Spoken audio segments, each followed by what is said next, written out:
Hello నమస్తే welcome to Suman TV. ప్రస్తుతం మనతో పాటు లేస్ అకాడమీ ఫౌండర్ నరసింహ గారు ఉన్నారు. వీరితో ఈరోజు కొన్ని విషయాల గురించి మనం డిస్కస్ చేద్దాం. హలో అండి, నమస్తే. నమస్తే అండి. ఇంతకుముందు వీడియోస్లో మనం మాట్లాడుకున్నప్పుడు మీరు అన్నారు, అంటే యాప్టిట్యూడ్ టెస్ట్ అసలు ఎందుకు, అది ఏంటి అని అడిగినప్పుడు విజ్డమ్ అండ్ మనకి ఎక్సలెన్సీ టెస్ట్ చేయడానికి ఉంటుంది అని చెప్పేసి. అవును.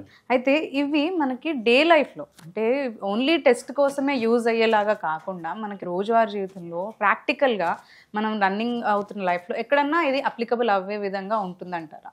సో మీరు ఎలాంటి ఎగ్జామ్లే తీసుకోండి, ఈ బ్యాంకింగ్ కానీ ఎస్ఎస్సి కానీ లేదు ప్రైవేట్ జాబ్స్ కానీ ఏ రిక్రూట్మెంట్ తీసుకున్నా ఫస్ట్ రౌండ్ యాప్టిట్యూడ్ ఎందుకు ఉంటుంది అన్నప్పుడు మనం అనుకుంది ఏంటంటే that is common sense based and wisdom based and students నిజంగా ఓన్లీ ఎగ్జామ్స్ కోసమే ఫార్ములా బేస్డ్గా చదివితే నష్టం ఏంటి అంటే ఇప్పుడు మీరు అన్నట్టు ఇప్పుడు ప్రాక్టికల్ ఏదైతే రియల్ లైఫ్ అప్లికేషన్స్ ఉన్నాయో యాప్టిట్యూడ్లో వాళ్ళు ఫార్ములా బేస్డ్గా అప్రోచ్ అయ్యి ఎగ్జామ్స్ క్రాక్ చేస్తే ఎగ్జామ్స్ వరకే క్రాక్ చేయగలుగుతారు కానీ దాని రియల్ లైఫ్లో అప్లికబిలిటీ ఏదైతే ఉందో దాన్ని వాడుకోలేదు.